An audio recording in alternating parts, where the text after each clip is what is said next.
Are you ready for good talk? Of course you are. Coming right up. And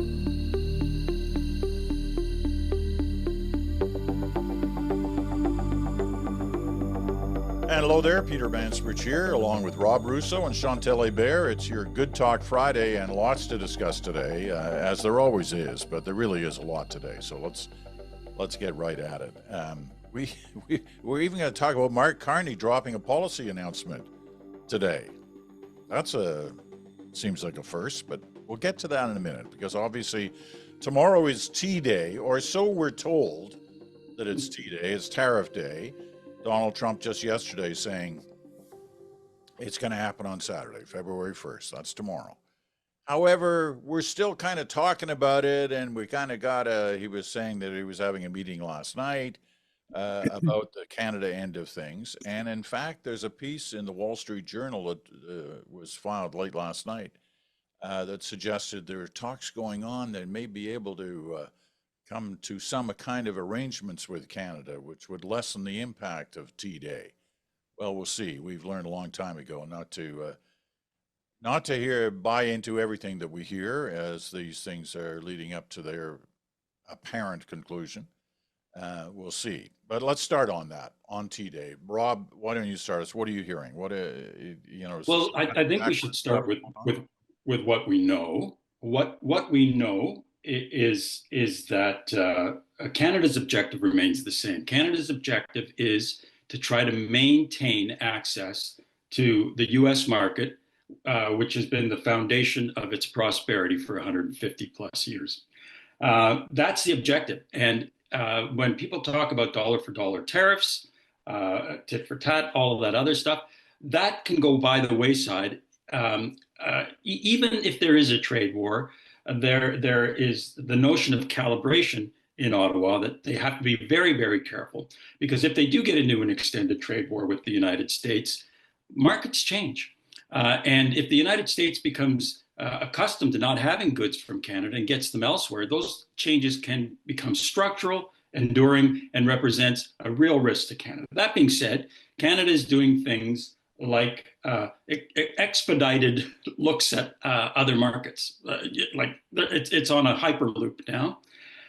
It is preparing a package for those who are going to be affected by this. This package includes waiving the wait time for employment insurance. It includes helping businesses that are affected by this, that might have to shut down, with credit and liquidity help. It includes adjusting or postponing tax payments for people and companies that are going to be affected by this. So there's this two-track system for Canada. Let's hope our objective remains we got to have access to that U.S. market, at least in the short term. And if we don't, we're preparing. The objective. Just a sec, hold on. Those protection measures, you're talking billions, tens of billions of dollars. Yeah, this is akin to what happened in the first phase of COVID. It's the same thing. There is a sense, if there's a 25% across the board tariff, that the initial shock won't be as bad as COVID, when everything shut down. The economy will keep going in many, many instances, but in certain sectors, it could be more than a staggering blow, and people will be tossed out of work, and businesses will run out of money if they don't get help. Okay, let me bring Chantal in here for a minute. Go ahead, Chantal. Okay, so let's just deal very quickly with the COVID thing. It is not on the same scale as COVID. Sorry, people, but everything shut down. No, but also the aluminum industry, for instance, yesterday, and over the course of a visit by Quebec Premier François Legault, said, we can do this. They didn't say we're facing catastrophe and we're going to disappear. Why is the aluminum industry not saying that? It's not saying that because it does provide, 90% of the aluminum that the U.S. buys. You talk about Tariff Day. I believe there will be possibly 2 Tariff Days. Whatever happens this weekend and whatever happens April 1st, when there is a report on trade between the United States and most countries that makes or doesn't make recommendations. What we do know is that the Canadian government, and that is borne out by the Wall Street Journal story, believes that there are people on the inside, including the trade people on the Trump team, that are trying to find a way to maybe have tariffs on Saturday, but to find a safe face way to lift or decrease them by saying, look at what happened to the border, or look at the fentanyl. There's really, we got action, we won something. That would only be a reprieve to the April 1st deadline. Now, there are, in my book, two fantasies that attend this conversation. The first and biggest fantasy is the notion by President Trump that the US does not need cars from Canada, it does not need car pieces to assemble cars in Detroit, that they don't need our lumber because suddenly they're going to take down forests all across America to replace Canadian lumber, that they don't need the aluminum, they don't need the oil and gas. The reality is that maybe at some point they wouldn't need all these products, but that won't happen tomorrow. It won't happen next year. It won't happen the year after that. So yes, you can devastate the auto industry in the US to rebuild it, but it's going to take a bit more than 4 years. That's the first delusion, if I can call it that. And by the way, all those industries that I named that are in Canada, one of their competitive advantages is the low dollar, which has again gone down. So when you talk 25%, but the dollar is down maybe 10%, you're talking about a new scale of things. But the delusion in this country is that we will find businesses that want to open brand new markets and build new infrastructures tomorrow or the day after. I think the real danger is not that the companies are going to make long-term decisions on what they believe is short-term presidency prospects. In some businesses, the outlook on the Trump presidency is not 4 years. There is this belief, wrong or not, that it's the first 2 years that matter, that after that he's going to be lame ducked because he, in theory, is on his last term. The real danger is that if you're going to make decisions and you're a business, you're more likely to make decisions to open a plant in the US tomorrow than to make a plan to build a pipeline in Canada that will take 5 to 10 years to build and may be completed in a completely different trade environment than the one we are in today. So I think maybe at some point, it's a good idea to deal with both delusions and look at what happens now and going forward, because those business decisions will not materialize in a way that opens brand new markets. How old are you, Peter? No, don't answer.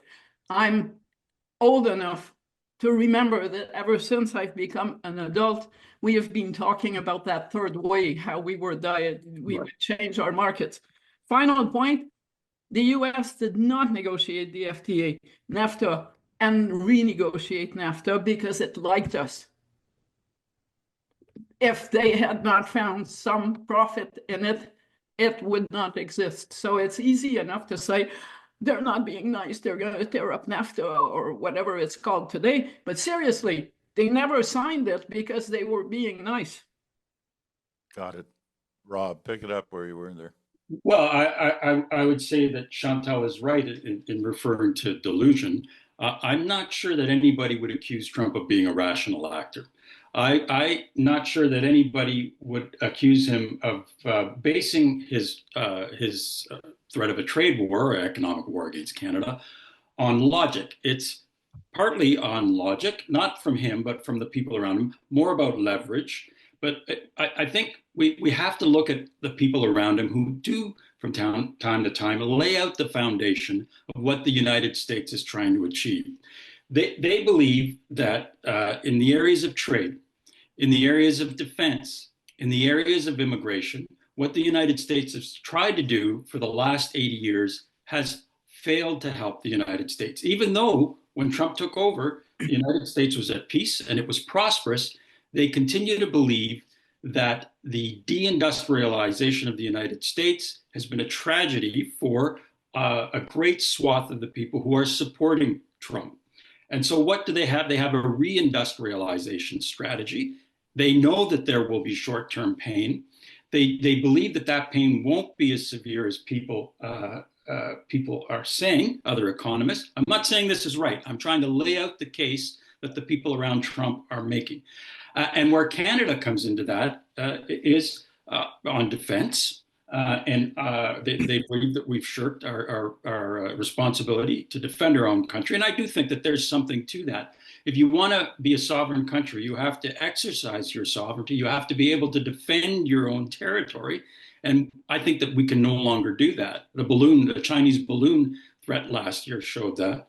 And in terms of immigration, we don't represent a threat to them. They represent a threat to us, but they do see the United States as really having lost control of immigration. And it seems now there are Democrats who believe that as well.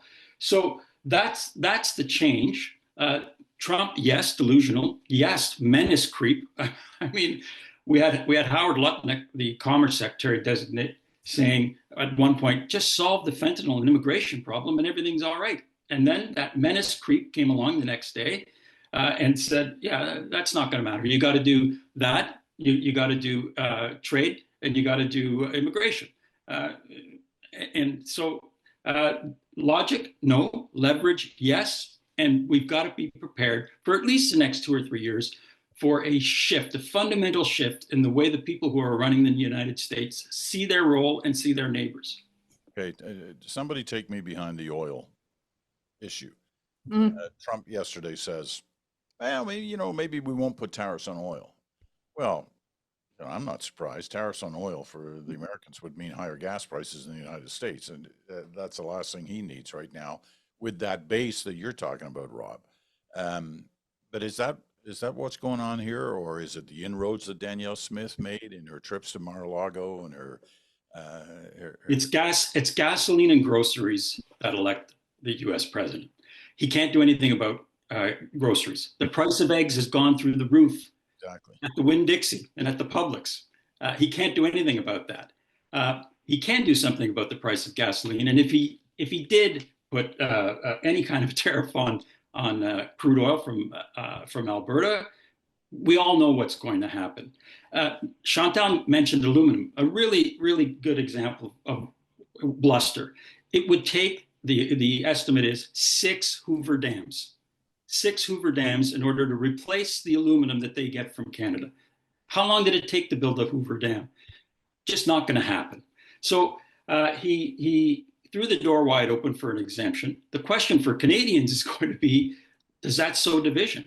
What is the impact of that politically? We should actually applaud. We shouldn't be upset about the fact that Canada is going to get an exemption, because exporting oil to the United States is good for our coffers. But there will be some division perhaps as a result of that, and we've got to guard against that, because I'm one of the people who do believe that he's trying to undermine the sovereignty of Canada and the national unity of Canada. Chantal. Well, the first point on the oil, we're not sure. Well, a couple of points. One, talk about improvisation. We're going to do something on Saturday, and we're going to discuss on Thursday night whether it covers oil or not.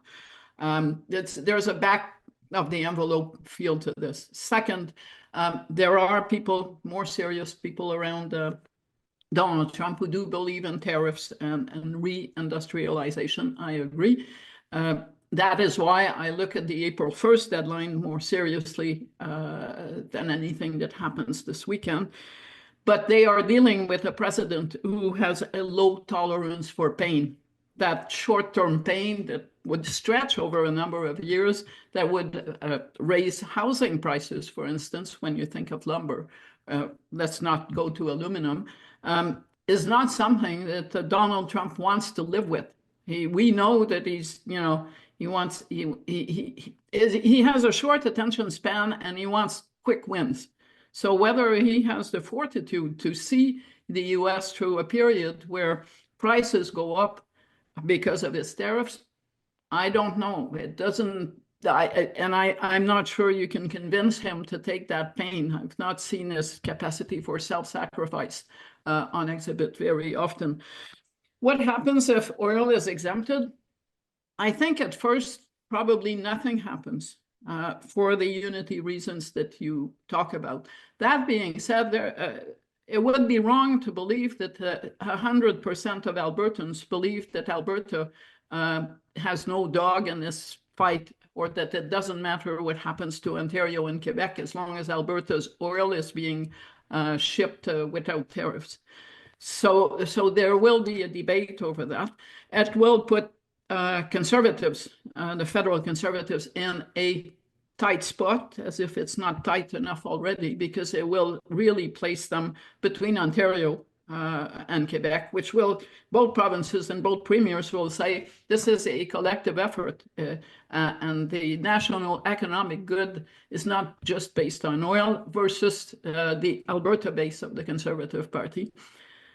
I'm not sure that those divisions, given the current mood, will tear the country apart, but there will be a healthy debate. And I believe that debate starts in Alberta, not in Ottawa, not on Parliament Hill.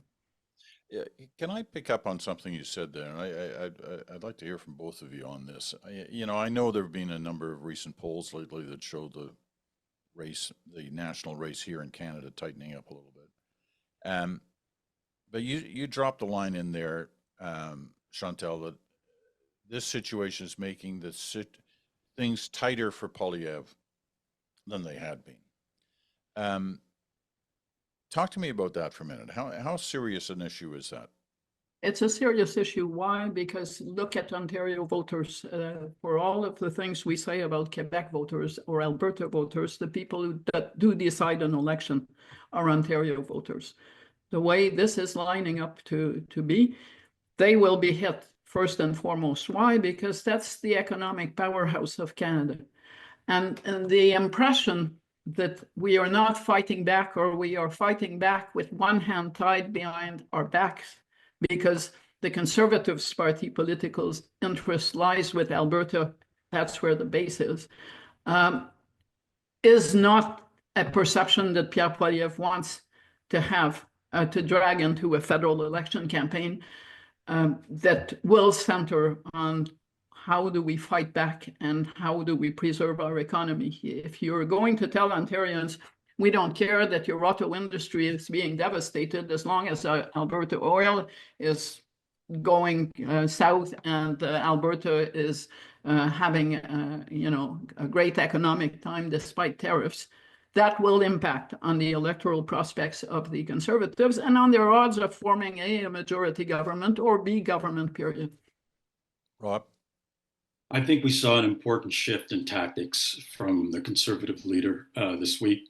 We saw Mr. Poilievre give an interview in Atlantic Canada, CTV Atlantic, where he laid out some fairly detailed policy about what he would do in response to tariffs if they were levied from President Trump. It's a shift in tactics for a couple of reasons. Number one, he did an interview with a mainstream media journalist, something that he hasn't done a lot of in the last little while. In French, he has, to be fair to him, but not a lot of it in English. That was a shift in tactic. The concentration on the tariff threat, I think, is more noteworthy in that it I think, confirms that there has been a change in priority for now in terms of what the campaign, the ballot box issue is, what's concentrating the mind of Canadians right now, is the future of their prosperity based on the threat coming from the United States. And we all know for the last 2 years, this has been in the minds of Conservative, a carbon tax election that they thought crystallized the notion of change, crystallized the burden on the ordinary voter. And so they were building their campaign about that. They successfully not just dented, but pulverized the policy in the carbon tax that had won favor with voters 3 times. So there's a shift in tactics there that's important. And I think that signals that Conservatives realize that there are other issues that are on the minds of Canadians. There are other concerns. I think Mr. Carney is also signaling that as well by putting this out as his first substantial policy, putting that carbon tax behind him as well. My understanding is that the Poilievre team came very reluctantly to the necessity of that pivoting. And why? Because it's harder to distinguish the Conservatives from the Liberals on this issue. There are not 60,000 things that you can put forward that will be strikingly different. And I don't think appeasement is really an option that the Conservatives can or would want to consider.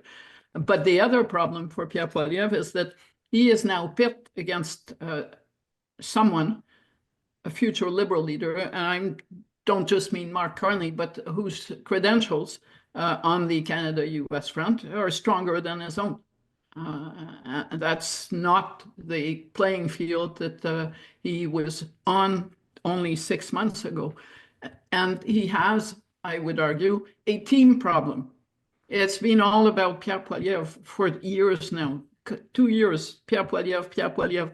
But at some point, this week he sent a letter to ask Mark Carney or Chrystia Freeland, or Mark Carney, to fire everyone who has been a minister under Justin Trudeau.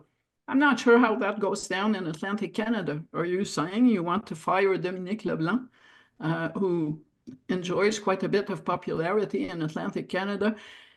Mr. Poilievre needs a stronger team, or he needs to showcase his team and another version than attack dogs. My final point, the Conservatives in Quebec have virtually gone, I think the cat got their tongue. It's like they're to put it in perspective, the Conservatives, I'm talking about the Quebec caucus, in Quebec have as much presence as the NDP, which has virtually no presence. It's amazing. I listen to a lot of TV, radio. I'm on X to watch what's happening. I don't know. Did they all go off to Florida to sample orange juice before it becomes too expensive? I really don't know.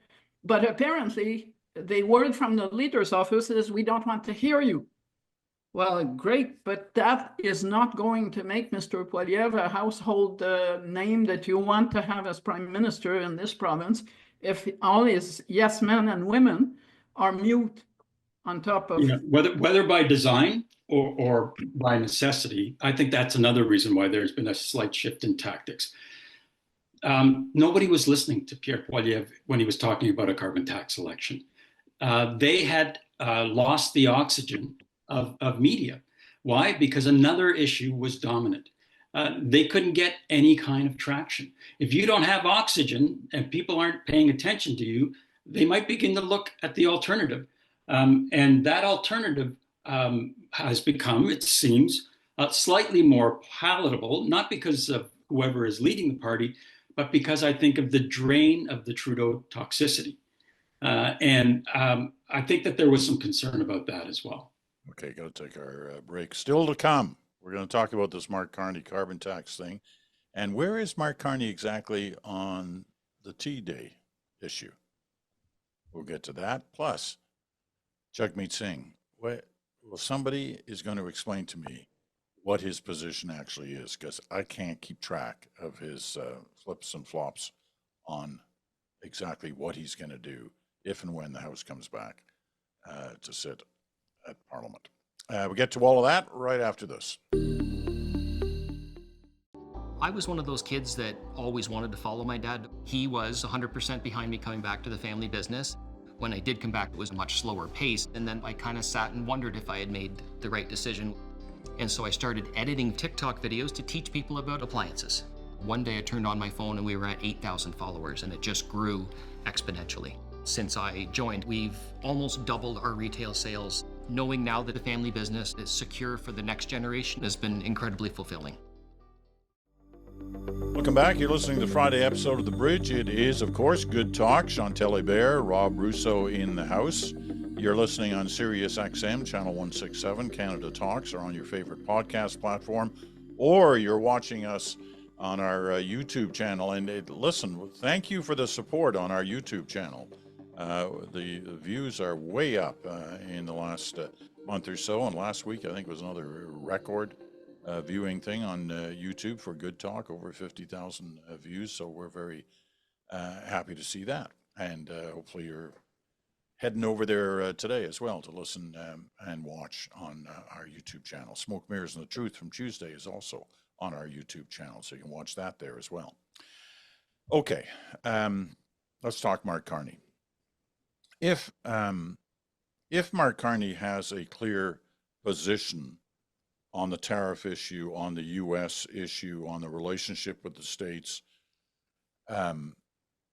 he might want to share that with Liberals who are voting on their leadership, and with Canadians at large, seeing as he seems to be the front runner in the race.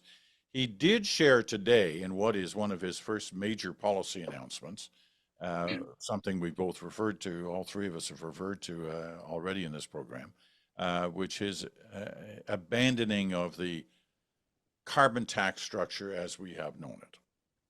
And that's quite a move for him. Remember, he's carbon tax Carney, right? According to Pierre Poilievre. Anyway, I'm actually in this moment more interested. I mean, he's buried this carbon tax thing on a Friday before the tariffs. It'll be interesting to see how much play it gets over the next couple of days. But I'm more interested in this moment, at least. What would he do about Donald Trump? Like, what actually is his position on that? And when's he going to tell us what it is? Chantal?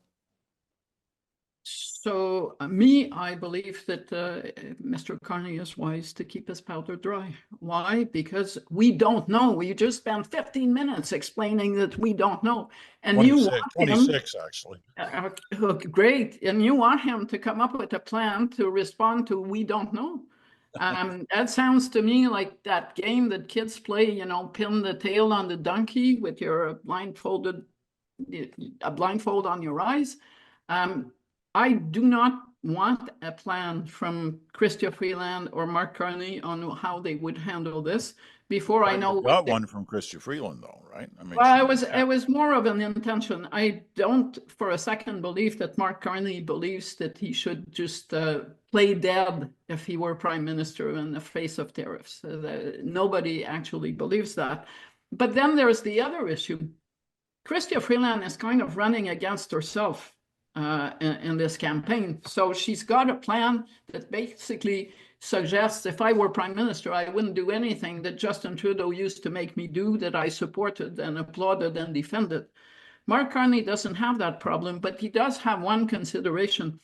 He cannot look like he's undermining the Canadian response to tariffs. He is not the prime minister. So he not only must wait to see what Trump will do, he must wait to see what Trudeau will do. Because he can't look like he's shooting. He's like Pierre Poilievre, but in a same kind of position. Neither of them can look like they're standing at the back of the front line using friendly fire to shoot at the current government. Well, he just did that with carbon tax. The carbon tax has been, and he gave plenty of advance warning, but I think he resolved the carbon tax issue within the government when Stephen Guilbeault joined and Mr. Wilkinson joined his camp. That kind of neutralized the issue. All right. Well, listen, it is a classic kind of front runner's position. Don't say too much. Don't give them ammunition when you don't need to. But Rob, what do you think of it? What do you make of this? I think Chantal is right, certainly in one respect. There is a sense among the Carney people of let's not fight suntan tawny phantoms. Okay, no need to try and get into a dance with that guy, because you're just going to end up dancing and you're not going to look smart. The other reality is, because I put the question to some of the people around Mr. Carney, why no policy? And at the moment, they don't need policy. They don't see policy as a motivating factor to attract support.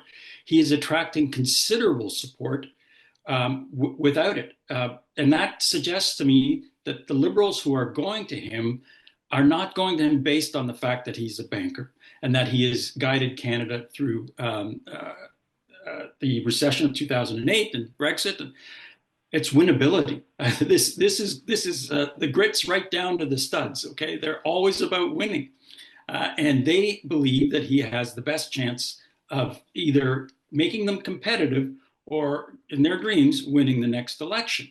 So that's happening without his coming up with any policy. Now, there are going to be two debates after February 17th, one in French, one in English. I think what concerns some of the people who would like to support Mr. Carney is a lack of chops.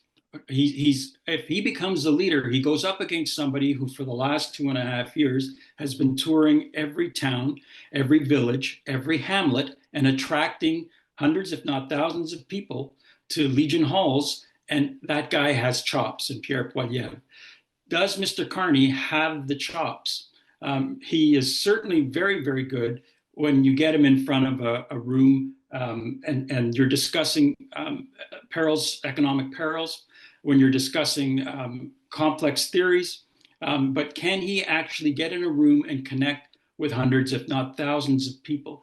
Can he sustain that kind of back and forth in French? That's still an open question. I watched him on the weekend. He was in Shawinigan, and he did a ride-along interview with Radio Canada, and there was some colloquialism. But as somebody who watched him in Ottawa a dozen years ago, when his French wasn't bad at all, he compelled to speak a lot of French. There is some rust there. Can he chip away and chip off that rust in French? And can he connect with the canola farmer in Robinson, Saskatchewan? That's yet to be tested. So on the French thing, he has been getting a passing grade from commentators. I am still waiting for the devastating column that says this guy's French it's all fake. It's not up to it. It's been the opposite. If to a francophone, someone who speaks French with an accent and who makes grammatical error is the same as someone who does the same thing. And to tell you the truth, Pierre Poilievre and Chrystia Freeland's French is both more than fluent enough, but they still hurt our ears. Mr. Poilievre, for instance, does not seem to realize that every time he says le gros bon sens, which is his translation of the common sense conservatives, he looks like he's dumbing down. That's how it comes across. But he doesn't have the ear for it. But he really sounds like he's dumbing himself down to speak to those poor Quebecers who need to be told le gros bon sens, as if no one goes to school in this province. You really need to talk down to people, which is not something that elected people in Quebec tend to do for obvious reasons. As for the debates, I have found over the past few weeks that one of the things that has been most helpful to Mark Carney has been the perception that he was another Michael Ignatieff. If there is one comment I've heard over the past few weeks is, this guy is no Michael Ignatieff. And I go from there to say, here is someone who is going to be walking into that practice debate, because that's what the leadership debates will be, underestimated. A bit like Justin Trudeau in 2015, people believed that Justin Trudeau could never withstand the intellectual heft of Stephen Harper and Thomas Mulcair just because he held his own for 2 hours. People say, well, look at that. This business is about exceeding expectations. They are still very low because no political experience can beat Pierre Poilievre. I think that's a benefit. I now understand why it was wise from the people who actually wanted him to run to spend very little time trying to dismiss the perception that he was another Michael Ignatieff, because today it does serve him well. And it may be that those leadership debates will go some way to actually raise or dismiss some of the concerns. I don't know. We'll see. But those two debates will be really important. Okay. We're going to take our final break. But before we do, I just want to say, I know his political career was a disaster. There's no question about that. I'm talking about Michael Ignatieff. But it's really too bad that that's become the footnote for this guy in our country, because he's a brilliant guy who has lots to offer. Was talked into a political career I don't think that he ever really wanted.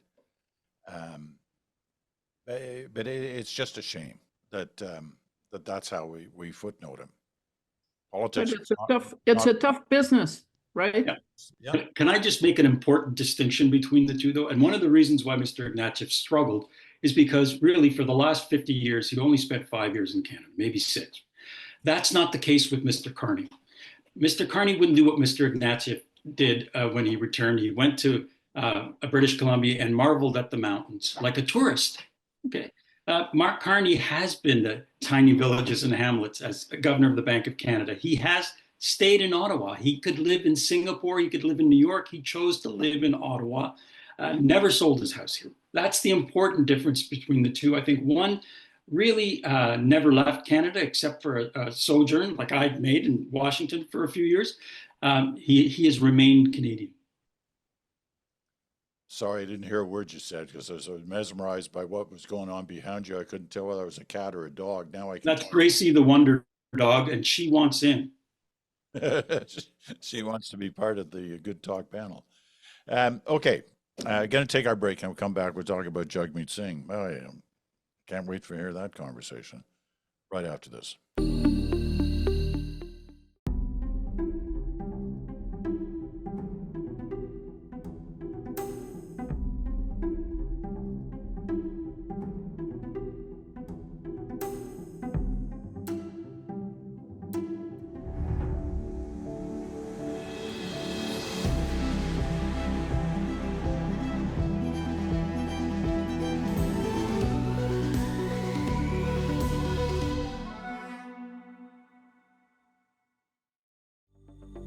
Welcome back.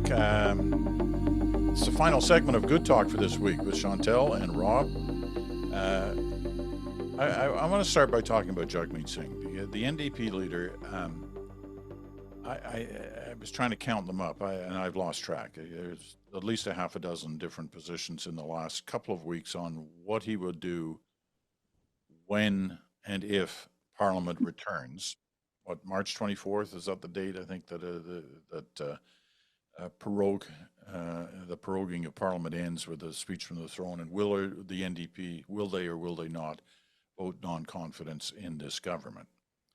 I'm not even sure what his latest position is. He changed it seemingly a couple of times in the matter of 24 hours. I think it's he will not support the Liberals, but I don't know what that'll be. Who wants to start this and what this says, not just about him, but about that party and where they are in this moment?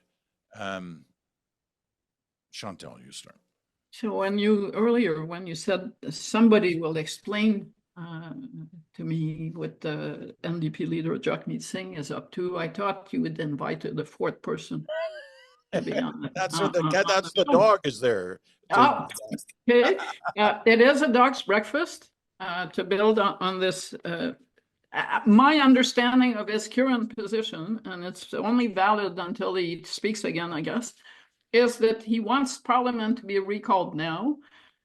He would then allow a Trump speech to be read, and he wants legislation to deal with tariffs, those that we don't really know about or may not completely know about until April 1st, so that when this legislation, he figures about 2 months has passed, then you can defeat the government in time for the confidence vote on the credits sometimes in the last week of March.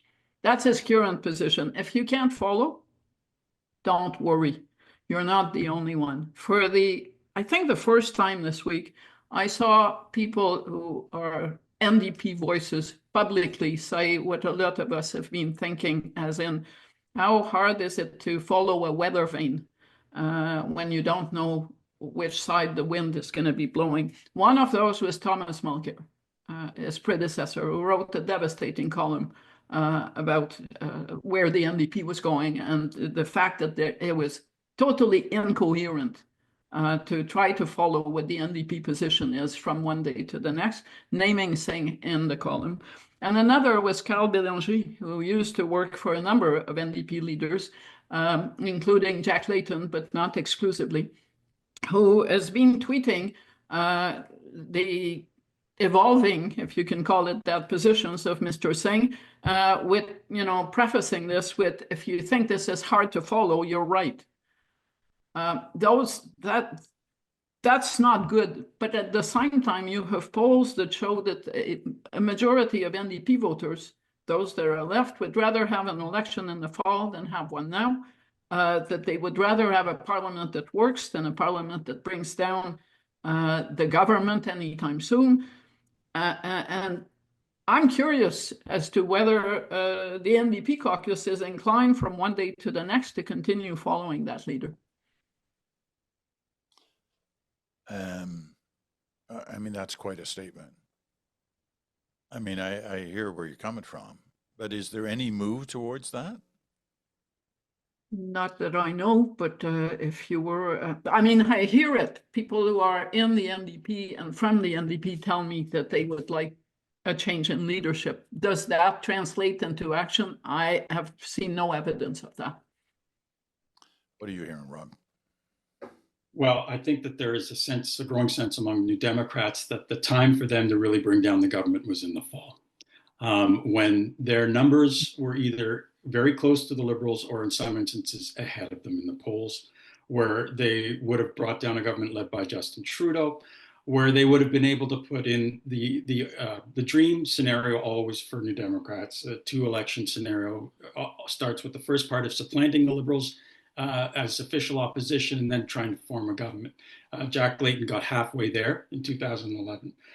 That, if you look at the recent polls, I think one thing that almost all of those polls agree on, if the Liberals have come up a little bit, it's almost entirely at the expense of the NDP. And so that's the context, perhaps, for some of the uncertainty that we might be seeing in Jagmeet Singh. Conservative friends have been despairing about Jagmeet Singh as a partner in bringing down the government forever. I have a bet of a bottle of Barolo on a conservative with a conservative friend who believes that we're going until October because of Mr. Singh's inability to clearly state he's going to bring down the government at the earliest possible moment. Is there the outlines of a deal for the Liberals and what Mr. Singh is saying? There might be. Because if you take him at his word, he is prepared to talk to the Liberals about bringing back the House to pass some of the relief measures we were talking about earlier, if they're necessary. And then if there's a confidence vote, he'd vote to bring down the government. So that would allow the government some time to schedule a confidence vote later on, allow whoever the Liberal leader is to go into the House and pass some important legislation as Prime Minister, look prime ministerial a little bit, and then I'm sure bring down the House themselves. I don't think they'd wait to be defeated for a confidence motion. So there are the outlines, perhaps, of a deal, but it's the kind of thing that does not distinguish the NDP as a party that has been opposed, that is opposing the federal government at every turn, certainly not in the weeks before people would go and vote.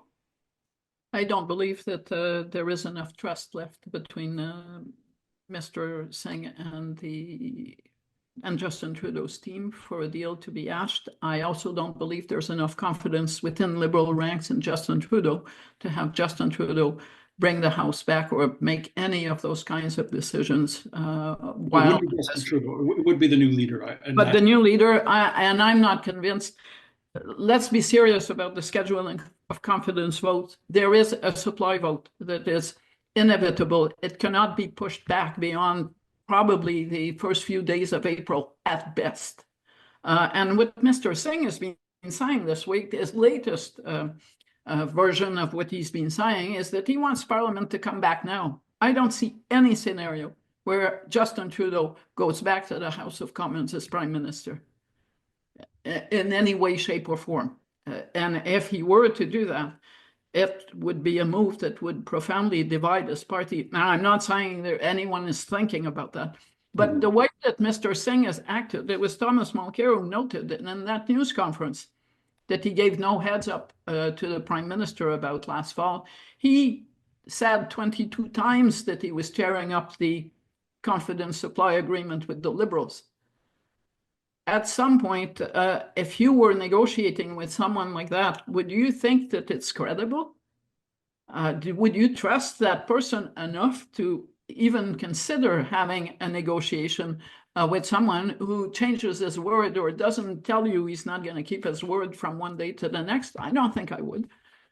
No, I don't think we can overstate the importance of that money bill, supply bill, whatever it is, that has to be passed before the end of March, because we kind of laugh at the Americans every few months when they run out of money because of the passage in Congress to pay for government departments, et cetera, et cetera.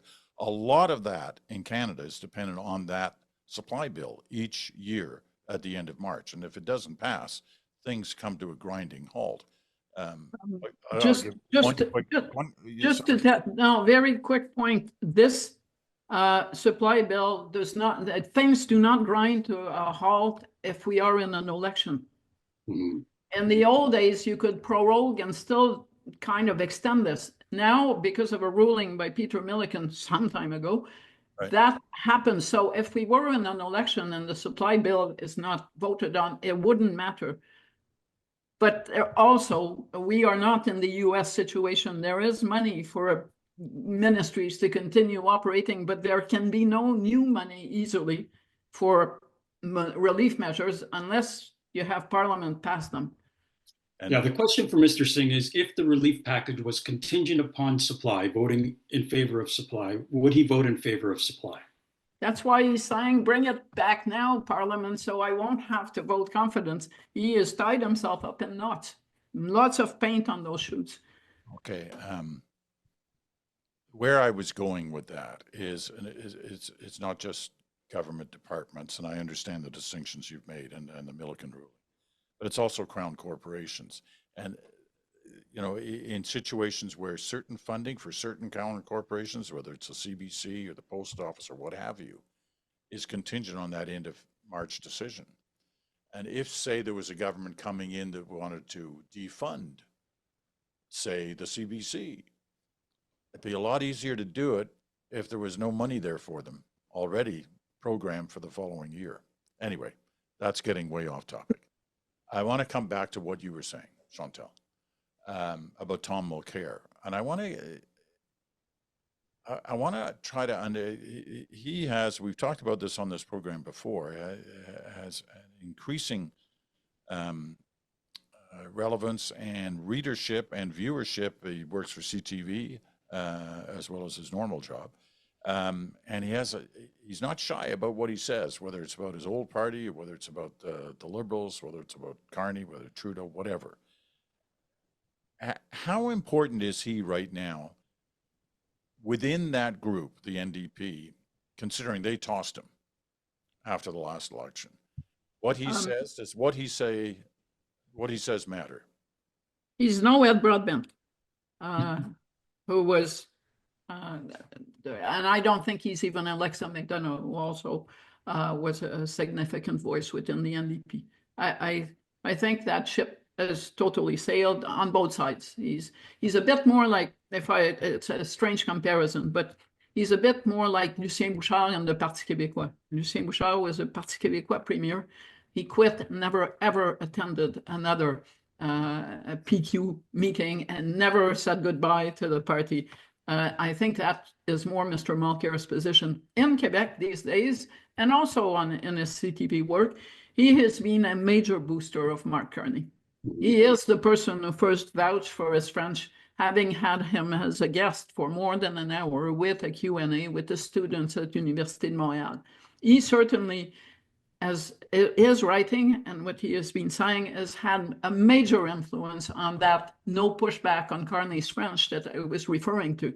Because do you really want to contradict Thomas Mulcair, who can tell who can speak French and who doesn't? Not some person from outside the province who has a hard time putting a French sentence in a column without making an error. So clearly, he has come to the point where he believes that Singh has not only lost everything that he and Jack Layton built in Quebec, but is never going to build it back.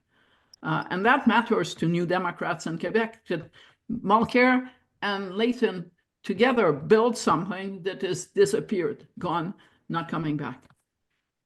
I do think it's important to remember that the people around Mr. Layton, after he passed away, were intent on trying to prevent Mr. Mulcair from leading the party. That's what Brian Topp's candidacy for the leadership was really all about. Brian Topp, who worked very, very closely with Jack Layton, ran to try and stop Mulcair. Mulcair was never really of the New Democratic Party. He went in there, did a great job winning Outremer, and a lot of people thought that would be quite a coup, and it was quite a coup. But Mr. Mulcair does have real influence, particularly from a thundering column in the Journal de Montréal, which is pugnacious and I think full of great perspective as well. But is he of the New Democratic Party? No. I don't know that he has a lot of influence, but I certainly think that he can provoke debate, and he's very, very good at that. Okay, I've got a minute left or so. The next couple of days are going to be kind of critical on a number of fronts as it relates to Canada and the various political situations. What's the one thing you're going to be looking for over these next couple of days? What are you going to be watching for most? Chantal. We've been told that there's a list, many lists, A list, B list, C list to respond to tariffs. I want to see that A list and what's not on it. Because we've been, talking, we've been repeating the same things for a month and a half now. So let's see what that plan looks like. I'm searching desperately for Canada's friends. If tariffs do come, I want to know who Canada's friends are. It seems that we're friendless in the United States. Main Street Republicans have abandoned us for fear of primary challenges if they do support something that goes against the president. Do we have friends in the UK? Do we have friends in France? Buckingham Palace was asked if the king was concerned about the sovereignty of one of its most important Commonwealth nations, and we got silence. Where are Canada's friends? Who's going to come to help us at a time when we need friends? Yeah, that king one was a puzzle. But I hope we didn't count on the monarchy to save us from economic doom. I was wondering how long it would take. Just an example, though, of how no one is coming to our aid, it seems, these days. But okay. We're tough. We're resilient. We'll get it together. We're all those. Okay.